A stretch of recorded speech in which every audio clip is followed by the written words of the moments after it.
Business in Africa.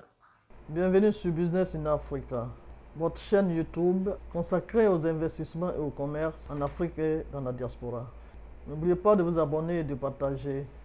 Aujourd'hui, la première édition de votre rubrique Africa Business Report portera sur deux événements économiques, FLEI Expo 2021 et SICA.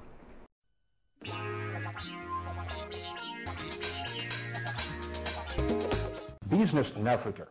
FLEI Expo est un événement économique et commercial de mise en relation d'affaires entre fournisseurs, acheteurs, investisseurs, se déroulant dans un cadre interactif à travers la plateforme Zoom. La première édition est prévue du 9 au 13 août 2021. Les secteurs d'activité retenus sont 1. Le financement, projets privés, institutionnels, produits et services financiers, notamment SBLC, BG, POF, ouverture de lignes de crédit, performance garantie, etc. 2. L'équipement hôtelier. 3. L'immobilier. 4. L'importation des denrées alimentaires, riz, sucre, écumsa, 45-150, huile de palme végétale pour la cuisson, lait en poudre, les pâtes de tomates concentrées, les pâtes alimentaires, poissons frais, oignons frais, etc. 5. Pétrole. Disposition des fournisseurs de pétrole. Toutes ces opportunités d'affaires sont relatives aux offres réelles de fournisseurs internationaux crédibles qui seront en B2B avec tous les opérateurs économiques, institutions, personnes morales et intéressées et inscrites à l'événement. Comment y participer? La première étape consiste à fournir les éléments ci-contre. Une lettre d'intention ou d'engagement. Une lettre obligatoire d'indiquer le secteur d'activité et de préciser le besoin. Une compagnie profile, organisation profile, individuel profile et une attestation de capacité financière servant à garantir la commande, l'offre ou le projet. La seconde étape concerne les frais d'inscription fixés à 500 € pour la couverture des services administratifs et juridiques de tous les contrats d'affaires à conclure avant, pendant et après l'événement selon le droit commercial international de la Chambre de commerce internationale de Paris.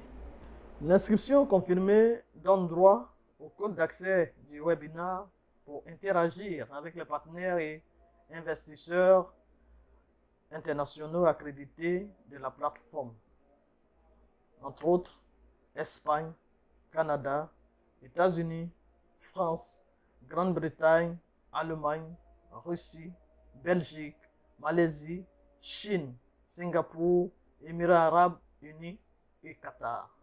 Après la confirmation des inscriptions, l'avant-événement va consister pour la plateforme à préparer toutes les étapes préliminaires de validation de toutes les opportunités d'affaires retenues pour l'événement avant le B2B. Contrat à négocier, cotation, échantillon, etc. Le B2B webinaire entre fournisseurs et acheteurs sous la supervision d'un modérateur va consister en un échange direct de confirmation de tous les aspects du business pour aboutir à des transactions financières pendant l'événement. L'après-événement va consister pour la plateforme à exécuter la réalisation, le suivi et la livraison de toutes transactions effectuées suivant les clauses de contrat validées par les fournisseurs, acheteurs et investisseurs. Pour cette première édition, les places seront limitées à 50, dont 10 par secteur d'activité. La date d'ouverture des dossiers est prévue du 5 avril au 3 mai 2021 et les inscriptions du 10 mai au 9 juin 2021. Le SICA, Salon international économique et culturel Chine-Afrique, organisé par le club Amis de la Chine sous l'égide de l'ambassade de Chine, du 4 au 6 novembre 2021 au palais de la culture de Trashwin.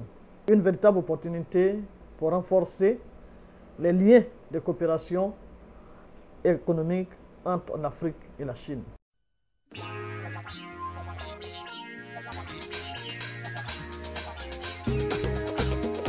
Business in Africa.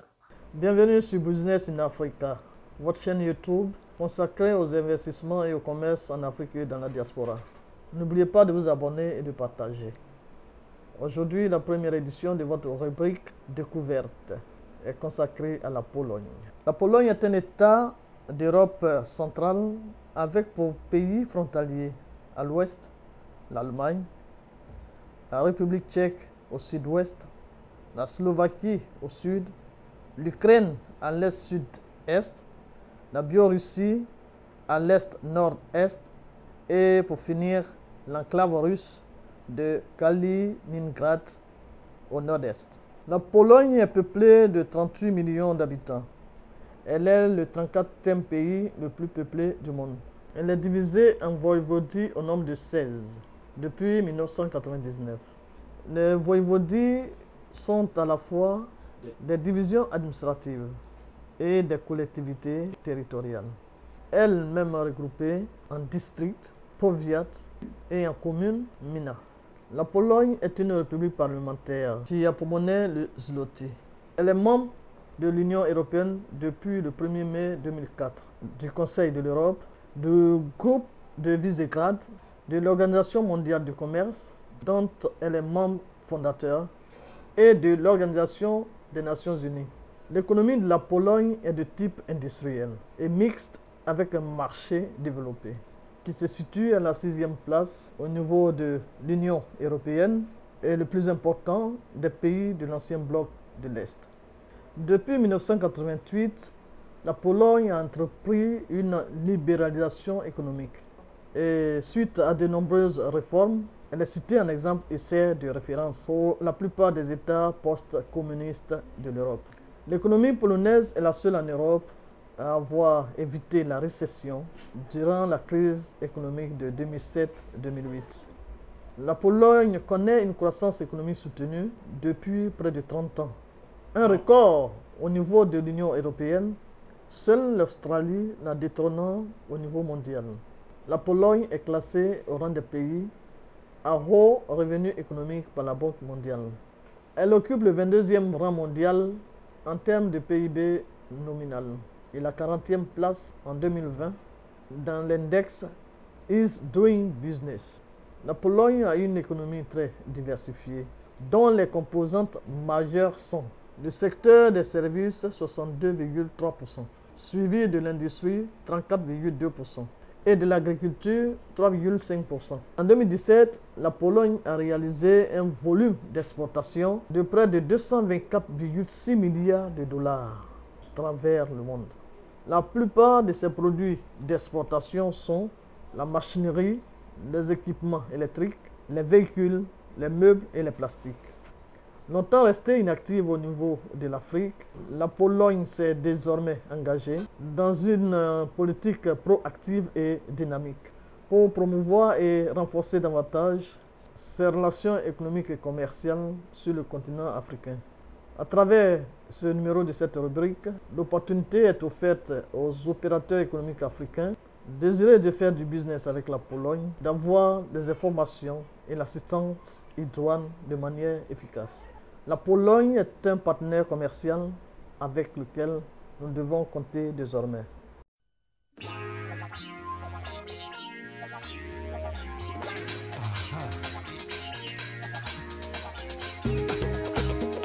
Business in Africa. Business in Africa est sponsorisé par Atelier GZ, leader du transport urbain. Le professionnel qu'il vous faut pour l'installation de lumineux taxis. La réparation des compteurs euro-kilométriques. Nous remercions nos différents partenaires. Africa Club, le cabinet Affiches Juridiques et Associés, la Chambre de commerce polonaise et le Club Ami de la Chine. Pour vos déjeuners d'affaires, une seule adresse, l'Atelier d'Afrique, non loin de Sitaray, à Trècheville. Pour votre gestion comptable, nous conseillons CAFAC, cabinet comptable situé à Koumansi. Pour tous vos travaux de construction en briques de terre compressées, veuillez contacter l'entreprise Doyi BTP. Koussous Imo pour tous vos besoins dans l'immobilier. Achat, vente, gestion et construction.